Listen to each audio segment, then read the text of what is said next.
Les usagers de l'axe Boundiali-Odiéné peuvent depuis quelques jours rouler aisément. Les nids de poules et autres défaillances constatées par endroits sur cette nouvelle route sont en cours de traitement. De quoi réjouir automobilistes et populations des localités traversées par cette route internationale. Pour s'assurer de la bonne exécution des travaux, une équipe du ministère de l'Équipement et de l'Entretien routier est présente sur le terrain. En compagnie des structures techniques intervenant dans la réalisation de ce projet, le conseiller technique du ministre voulait toucher du doigt l'effectivité des travaux. Abou Nibi a été rassuré par les responsables du chantier de la qualité du travail. À réparer, on est là, on s'engage, toujours on s'engage à livrer le projet avec les bonnes qualités et faire de ce projet-là un patrimoine de route qui restera pour tout l'État ivoirien et pour tous les utilisateurs de la route. L'envoyé du ministre Amédée Kofi Kwaku a passé un message à l'entreprise en charge des travaux et aux structures de supervision.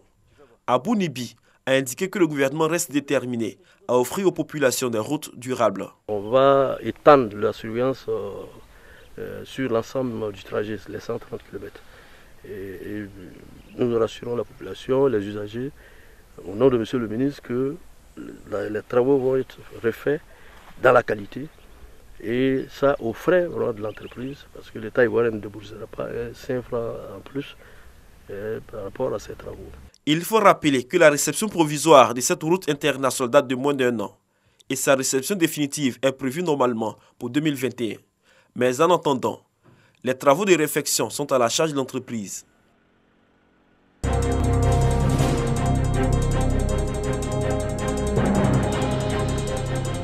Sept villages de la sous-préfecture de Gboloville dans le département de Tiassalé seront bientôt désenclavés.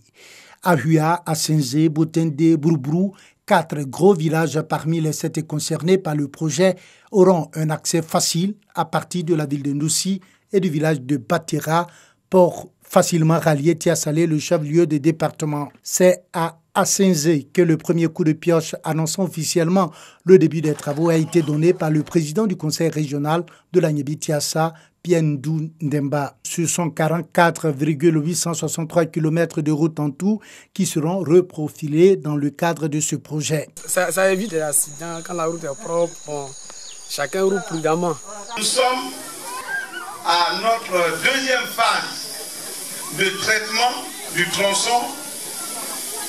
Aussi, à Ahua, nous allons traiter cette voie qui va permettre aux populations de circuler 3 ans sans difficulté. Les routes d'accès au village de la sous-préfecture de Gboloville sont devenues impraticables.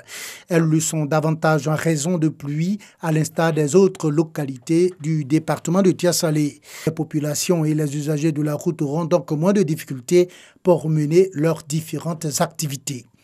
Avant-hier, c'était pour inaugurer les châteaux d'eau et l'usine de transformation d'eau.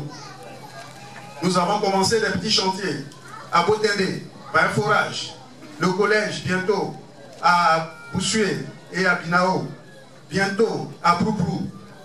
Ces chantiers, nous devons les faire parce que nos parents les méritent. Les travaux de désenclavement des 7 villages de Gboloville vont consister en un reprofilage lourd avec un traitement des points critiques afin d'assurer une plus grande durabilité aux routes. Ils vont durer 3 mois selon les responsables chargés de leur exécution.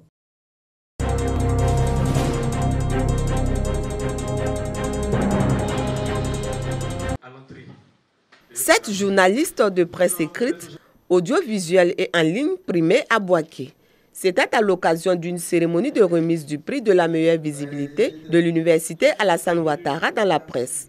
Une reconnaissance des responsables de cette université aux journalistes pour leur production visant la promotion et la préservation de l'image de marque de l'institution académique. Le sens de ce prix qui est en fait un prix en faveur de la paix qu'il faut pouvoir bâtir dans l'esprit des journalistes qui écrivent ou qui diffusent des informations sur la Côte d'Ivoire, sur nos institutions qui sont pour l'instant des institutions académiques et qui ont besoin de se rendre visibles mondialement. Au nom du ministre de l'Enseignement supérieur et de la Recherche scientifique Adama Diawara, parrain de la cérémonie, Meké Meïté a félicité les journalistes primés. Profitant de l'occasion, Mekie Beïté a exhorté l'ensemble des journalistes à être des éveilleurs de conscience et des partenaires au développement. Nous exhortons l'ensemble des journalistes pour que précisément ils rendent compte les choses comme elles sont, de sorte que la cohésion sociale que nous recherchons soit l'affaire de tous. Un message bien perçu par les lauréats qui ont reçu chacun un diplôme d'honneur, un ordinateur, plusieurs œuvres scientifiques sur le maintien de la paix et une enveloppe de 500 000 francs CFA. La presse n'est pas là pour faire plaisir, elle n'est pas là pour faire du tort, mais elle est là pour mettre le doigt sur la plaie dans la dynamique de faire évoluer notre société. Au-delà de ma personne, c'est le groupe RTI qui est honoré avec à sa tête Fosséni Dambélé. Ce prix est une récompense qui nous galvanise davantage. Créé en 2016, le prix de la meilleure visibilité de l'université Alassane Ouattara dans la presse récompense chaque année des journalistes pour leur production sur les activités de l'université Alassane Ouattara.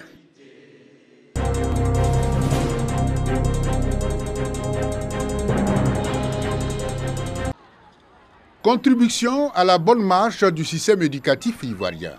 S'il existe des acteurs épris d'action en faveur du développement de l'école, le comité de gestion des établissements scolaires COGERS du lycée Henri Konan Bédié de Niakara en est aussi l'exemple.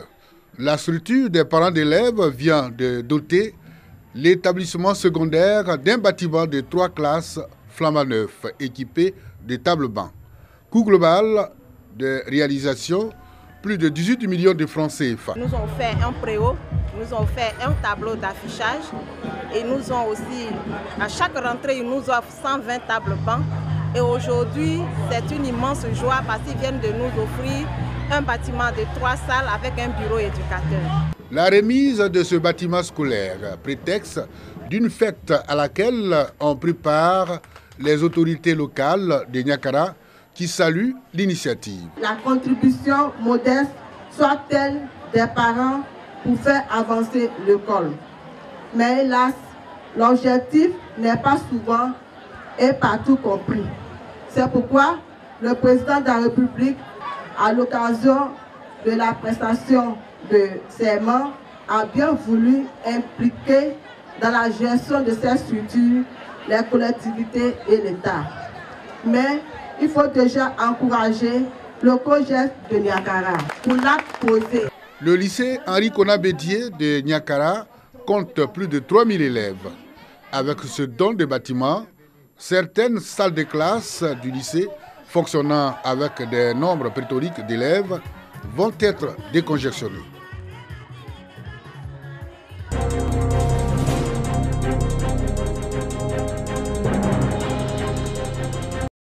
Naïo, chef-lieu de sous-préfecture dans la région du Haut-Sassandra. Une zone à forte production agricole avec de nombreux campements. Ces populations en général ignorent leur statut en matière de tension artérielle et du taux de glycémie. Pour leur permettre de connaître leur état de santé, une campagne de dépistage gratuit du diabète et de l'hypertension artérielle est organisée. Récemment, à leur profit, en 2 endroits de Naïo et Kridako-Zayo.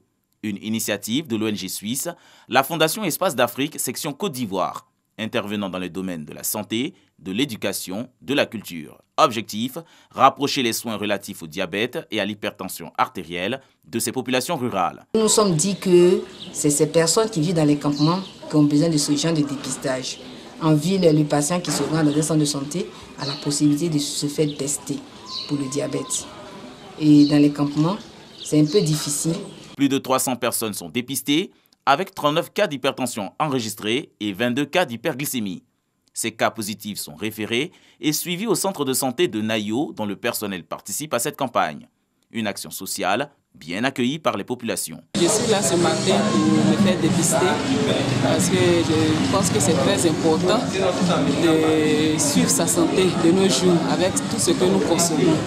Et je voudrais dire merci à cette initiative parce que le taux de mortalité dû à l'hypertension, dû au diabète est très élevé. Cette organisation non gouvernementale, fondée par l'Africain Samuel Dessou Aoré, pose des actions sociales dans les pays d'Afrique uniquement afin d'améliorer les conditions de vie des populations.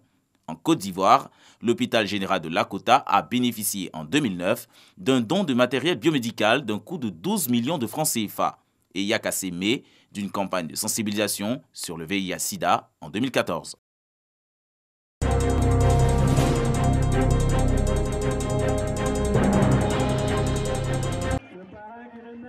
Devant le Père Noël et à tour de rôle, ces enfants reçoivent des présents. Ces tout-petits sont issus des 40 villages de la sous-préfecture de Mankolo. C'est une action du mouvement Agir pour le Béret afin de permettre à ces enfants de connaître la magie de Noël. Plus de 1500 cadeaux ont été distribués aux enfants des villages. La porte-parole des bénéficiaires a salué cette initiative qui donne la joie de vivre aux enfants de Mankolo. Nous les enfants de la commune de Mankolo, vous disons merci. Merci pour cet arbre de Noël que vous organisez depuis 6 ans. Que Dieu vous le rende au centuple. Le parrain de cet arbre de Noël, Sotigui Koulibaly, inscrit l'action dans le cadre des activités sociales du mouvement Agir pour le Béret. Sotigui Koulibaly a engagé les enfants à redoubler d'efforts à l'école, des enfants qui sont les artisans de la Côte d'Ivoire de demain. Nous sommes particulièrement heureux cette année avec plus de environ 1500 enfants d'environ 40 villages de la commune de la sous-préfecture de Mankolo. Et en tant que cadre de la région, nous sommes extrêmement heureux de voir autant de joie sur le visage de ces enfants-là. L'arbre de Noël du mouvement Agir pour le Béret est à sa 6e édition.